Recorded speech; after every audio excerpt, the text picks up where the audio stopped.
அஸ்ஸலாமு அலைக்கும். Doctor M Abdul Qadir Umari அவர்கள் எழுதிய கணவன் மனைவி விரிந்து பரவும் உறவு எனும் நூலை நமது சேனலில் ஒலிக்கீற்றாக வெளியிடுவதில் மகிழ்வுகிறோம். டாக்டர் எம் அப்துல் காதிர் உமரி குறித்து சிறியதோர் அறிமுகம். இவர் திருக்குர்ஆன் மொழிபெயர்ப்பாளர். பல ஹதீஸ் நூல்களை தமிழில் மொழிபெயர்த்துள்ளார். குறிப்பாக புலுகுல் மராம் எனும் ஹதீஸ் தொகுப்பு நூலை அறியாதோர் இல்லை எனலாம். உருதிலிருந்து பல நூல்களை தமிழாக்கம் செய்துள்ளார்.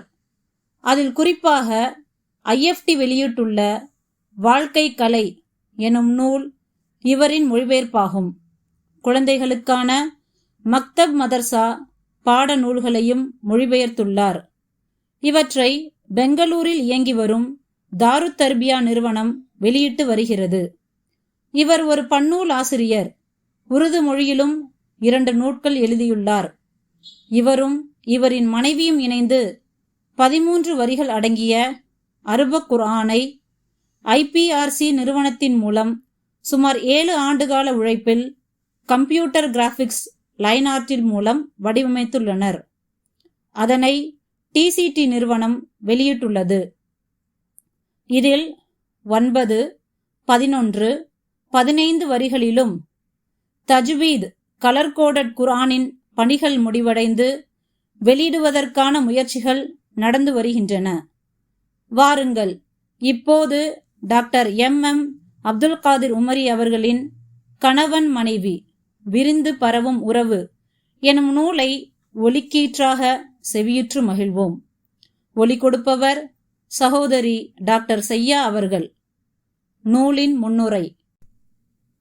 கணவன் மனைவி உறவாடல், உரையாடல், உரிமை பரிமாற்றம், கடமைகளை நிறைவேற்றுதல், இருதரப்பு உறவுகளை மேம்படுத்துதல், கஷ்டமான சூழல்களிலும் காயமின்றி வாழ்க்கையை கழித்தல், மகிழ்ச்சியாகவும் மனநிறைவோடும் வாழ்தல் உள்ளிட்ட பல்வேறு விஷயங்கள் இந்நூலில் குர்ஆன் சுன்னா அடிப்படையில் பேசப்பட்டுள்ளன.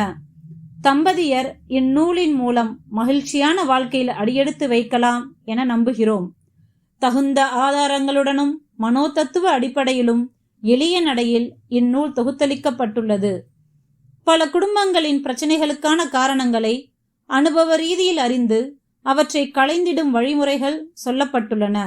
ஆணாதிக்க சிந்தனையை அகற்றும் வகையிலும் பொய்யான பெண்ணியவாதத்தை இனங்காட்டும் வகையிலும் கருத்துக்களை எடுத்து வைத்து அவரவருக்கு உரிய உரிமைகள், கடமைகள் குறித்து விளக்கப்பட்டுள்ளது.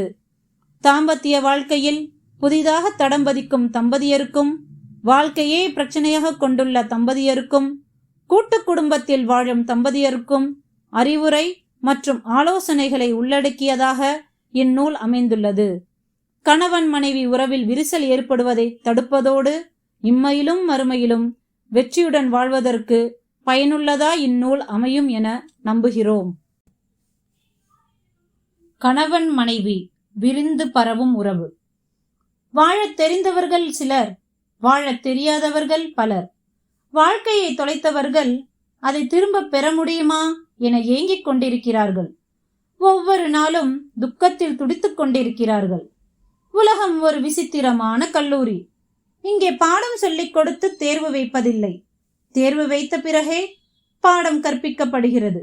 வாழும் கலையை ஒரு மனிதன் சக மனிதனுக்கு எப்படி குறைவின்றி உருவாக்கி தர முடியும்? நீங்கள் தயாரித்துள்ள ஒரு இயந்திரத்தில் ஏதேனும் பிரச்சனைகள் ஏற்படும் போது உங்களால் மட்டுமே அதை முழுமையாக சரி செய்ய முடியும். அது குறித்த ஞானம் பிறருக்கு முழுமையாய் இருக்கவே முடியாது. இதுதான் யதார்த்தம். உங்களை படைத்த இறைவனால் மட்டுமே உங்களுக்கு முழுமையான தீர்வை தரும் சட்டங்களை அளிக்க முடியும். அச்சட்டங்களே வாழ்க்கை கலையாகும். அதில்தான் குறைவற்ற நிறைவான வாழ்க்கை முறை அமைந்துள்ளது. அந்த கலையை நீங்கள் கற்றுக்கொண்டால் வாழ்வின் தொடக்கமும் முடிவும் வசந்தமாயிருக்கும்.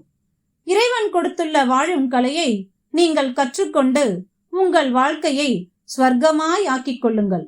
மனம் போன போக்கில் வாழ்ந்து அதை குழப்பமானதாகவோ நரகம் போலோ ஆக்கிக் கொள்ளாதீர். உங்கள் வாழ்க்கை வீட்டிற்கும் நாட்டிற்கும் பயன் தர வேண்டும். மனிதன் படைக்கப்பட்டு உலகிற்கு வந்த ஆரம்ப காலத்தில் மக்கள் அனைவரும் இறைவனுக்கு கட்டுப்பட்டவர்களாகவும் ஒரே சமுதாயமாகவும் இருந்தார்கள். பின்னர் கொஞ்சம் கொஞ்சமாக வாழ்க்கை தடுமாற்றத்தில் சிக்கித் தவித்தார்கள். பாவங்கள் செய்யத் தொடங்கினர். இறைவனை மறுத்து இறைவனுக்கு இணை கற்பிக்கத் தொடங்கினார்கள்.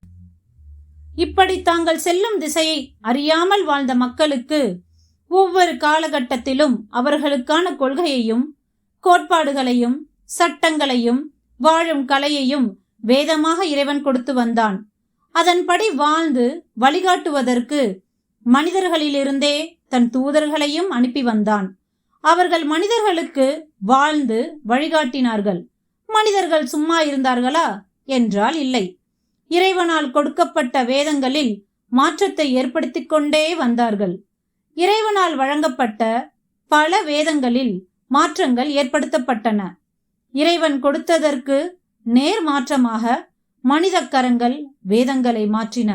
எதற்கும் ஒரு முடிவு உண்டு. எனவே மாற்றியமைக்க முடியாத வகையில் தன் இறுதி வேதத்தை இறைவன் மனிதர்களுக்காக அளித்தான். அந்த வேதம் திருக்குர்ஆன் ஆகும். இறைவனின் அந்த இறுதி வேதப்படி வாழ்ந்து வழிகாட்டுவதற்கு அனுப்பப்பட்ட இறைவனின் இறுதி தூதர் முஹம்மது ஸல்லல்லாஹு அலைஹி வஸல்லம் ஆவார்கள்.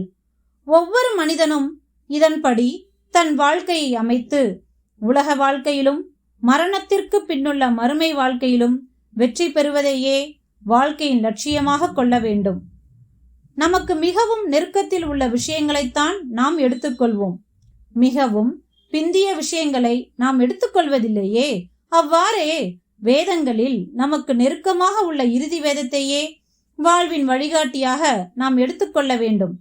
பிந்தைய மற்றும் சீர்குலைக்கப்பட்ட எதையும் நாம் எடுத்துக்கொள்ளக் கூடாது. இறுதி வேதமான திருக்குர்ஆன் மற்றும் அதன்படி வாழ்ந்த இறைத்தூதர் முஹம்மது ஸல்லல்லாஹு அலைஹி வஸல்லம் அவர்களின் வாழ்க்கை முறையே மனித வாழ்க்கையில் ஏற்படும் ஒவ்வொரு பிரச்சனைக்கும் சரியான தீர்வை தந்து வருகின்றன. அந்த இறை வழிகாட்டுதலை நீங்களும் பெற்று தடைகளை தாண்டி உங்கள் குடும்ப வாழ்க்கையில் வெற்றி கொடி நாட்டுங்கள்.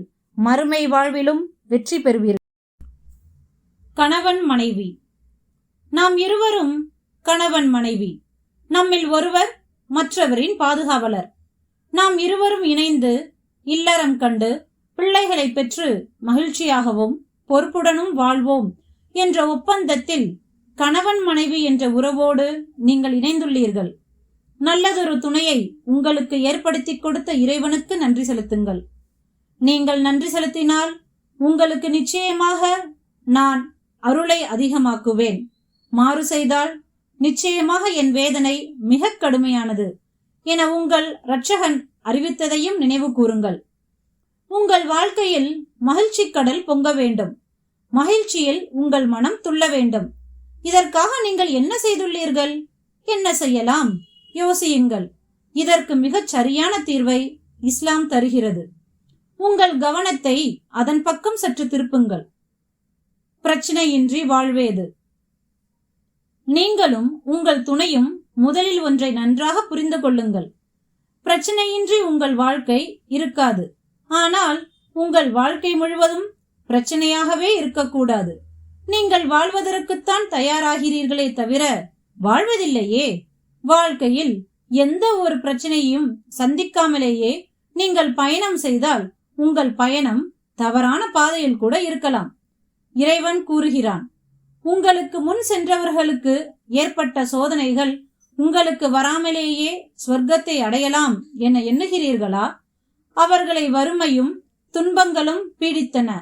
அல்லாஹுவின் உதவி எப்போது வரும் என தூதரும் அவரோடு நம்பிக்கை கொண்டவர்களும் கேட்கும் அளவுக்கு அவர்கள் அலைக்கழிக்கப்பட்டனர். நிச்சயமாக அல்லாஹுவின் உதவி அண்மையிலேயே இருக்கிறது என்பதை அறிந்து கொள்ளுங்கள். வெள்ளம் பாய்ந்தும் வரும், புரண்டும் வரும். வாழ்க்கை ஓடத்தில் செல்லும் நீங்கள் வளைந்து கொடுங்கள். உங்களை அது மிதக்க வைக்கும். ஓடத்தை கவிழ்த்து விடாதீர், மூழ்கி போவீர். இது போன்றுதான் பிரச்சனைகளும். அவை உங்களை நோக்கி வரும்போது அவற்றுக்கு தக்கவாறு உங்களை நீங்கள் மாற்றிக்கொள்ளுங்கள். ஆனால் இறை வரம்புகளை மீறிவிடாதீர். அது ஓடத்தை கவிழ்ப்பதாகும். பிரச்சனைகளில் மூழ்கி விடுவீர்.